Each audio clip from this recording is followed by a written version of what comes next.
गरीब का चांद पर ढाबा। ये कहानी है लखनपुर नामक एक सुंदर से गांव में रहने वाले आदमी संजय की, जो 25 साल का है और वो पूरे गांव में अपने ढाबे के लिए बहुत मशहूर है। संजय के हाथों का बना लजीज और स्वादिष्ट खाना लोग चटकारे लेते हुए बड़े ही चाव से खाते हैं। यार संजू, मैं तो एक और प्लेट खाऊंगा, ये बिरयानी, वो भी नींबू निचोड़ के। संजय रोज सुबह 7 बजे ही अपने ढाबे को खोल देता और कड़ी मेहनत और लगन से खाना बनाता। वो खाना बनाने के पहले हाथ जोड़कर माँ अन्नपूर्णा को याद करना कभी भी नहीं भूलता। उसी गांव में संजय का सौतेला भाई बिरजू भी रहता है, जिसकी मिठाई की दुकान होती है। जहां संजय के ढाबे पर दिन के 8 पहर ग्राहकों की लंबी कतार लगी हुई होती है, वही बिरजू के मिष्ठान भंडार में मुश्किल से कोई ग्राहक मिठाई खरीदने आता। संजय की तरक्की देख बिरजू का खून खौलता है। इधर मेरे मिष्टी भंडार में जल्दी से एक कुत्ता तक अपनी दुम हिलाते हुए नहीं आता, और उधर चींटियों की तरह लोग उसे संजय के ढाबे पर खाना खाने आते हैं। हाँ? एक दिन संजय के ढाबे पर शहर से एक फूड ब्लॉगर आता है। बहुत खूब, आपके ढाबे के ये अतरंगी डिशेस सच में बहुत ही अमेजिंग है। ये छोले देसी पिज्जा तो एक नंबर बना है। आपके इस अनोखे पिज्जा ने तो शहर के बड़े से बड़े पिज्जा ब्रांड्स के दांत खट्टे कर दिए। जी धन्यवाद, लीजिए ना और लीजिए। सभी संजय के ढाबे पर खाना खाते हैं और उसके साथ सेल्फी क्लिक करते हैं। ये सब देख बिरजू का पारा हाई हो जाता है और जलन के मारे वो गुस्से से आग बबूला हो जाता है। नहीं, मैं इस संजय के बच्चे को जीवन में इतना आगे नहीं जाने दे सकता। बस। संजय सुबह जल्दी जाकर खाने की तैयारी करता है, लेकिन तभी बिरजू चुपके से वहाँ पर आता है और सारे राशन के सामान में एक हानिकारक जानलेवा पाउडर मिला देता है। संजय जब उसी सामग्री से खाना बनाता है, तब अचानक से एक के बाद एक ग्राहकों की तबीयत गंभीर रूप से खराब होने लगती है। फूड इंस्पेक्टर संजय के ढाबे पर आकर उसके हाथों में हथकड़ियां पहनाते हैं। इंस्पेक्टर साहब, मेरी बात तो सुनिए, मैं अपने खाने में कोई मिलावट नहीं की है। अरे चुप चूचू आदमी, मुझे उल्लू मत बना।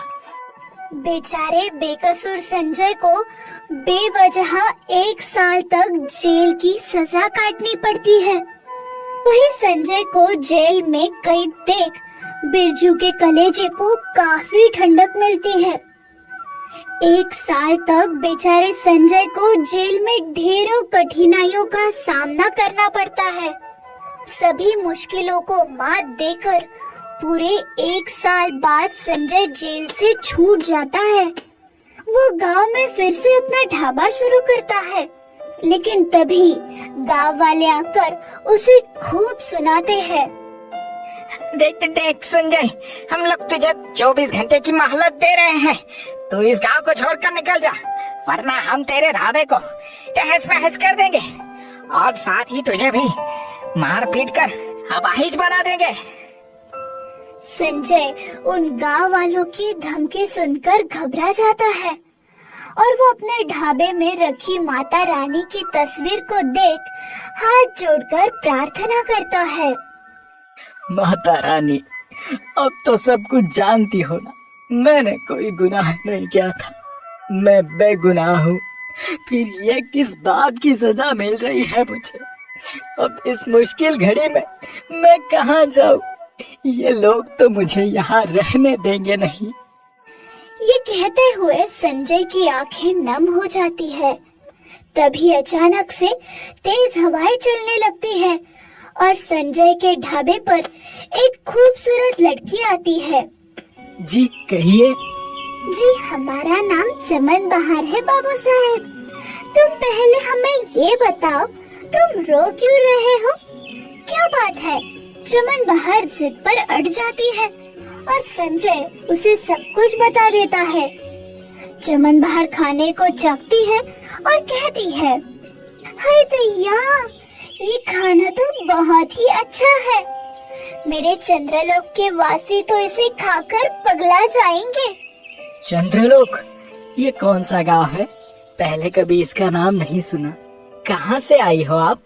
मैं तो चांद से आई हूँ, वो चांद जो धरती से आसमान में नजर आता है। ऐसे कैसे हो सकता है भला? बाबू साहेब, मैं जानती हूँ यकीन करना थोड़ा सा मुश्किल है, लेकिन यही सच है।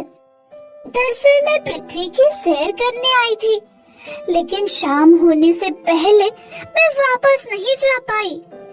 मैंने चंद्रलोक के नियम कानून तोड़ दिए, इसीलिए अब मैं यहाँ पृथ्वी लोक पर ही फंस गई हूँ। और अब मैं वापस तभी जा सकती हूँ जब मेरे साथ कोई पृथ्वी लोक का निवासी चांद पर चलेगा। अच्छा, तो ये मांझा है? मेरे पास एक सुझाव है। तुमको भी यहाँ पर रहने से मना कर दिया है, और तुम यहाँ पृथ्वी पर रहकर भी क्या ही करोगे? चलो मेरे साथ चांद पर, मेरे लोग चलो और वहाँ पर अपना जीवन यापो। संजय कुछ देर के लिए सोच में पड़ जाता है, लेकिन फिर वो चमन बहार के साथ चांद पर जाने के लिए तैयार हो जाता है। चमन बहार, मैंने फैसला ले लिया है।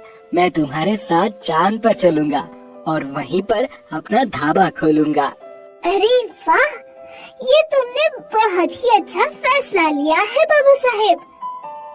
रात को जब पूरा गांव सो जाता है, तभी संजय और चमन बहार दोनों यान में सवार होकर चांद पर चले जाते हैं। संजय चांद पर पहुंचने के बाद चमन बहार और उसके परिवार से मिलता है, जो उसका ढाबा बनाने में मदद करते हैं। संजय चांद पर ढाबा खोलता है और चंद्रलोक के रहीवासी उसके खाने के दीवाने हो जाते हैं और उस पर लट्टू हो जाते हैं। अच्छा हुआ तुम यहाँ पर आ गए। अब हम रोज तुम्हारे ढाबे पर आकर खाना खाया करेंगे।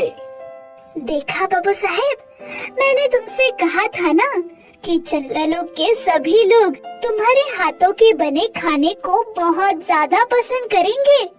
चमन बहार, ये सब तुम्हारे कारण ही मुमकिन हो सका है। तुम्हारा बहुत बहुत शुक्रिया। संजय चांद पर अपने ढाबे के जरिए खूब सफल होता है। चमन बहार और संजय आगे चलकर एक दूसरे से शादी कर लेते हैं और चांद पर एक सुखी और खुशहाल जीवन व्यतीत करते हैं।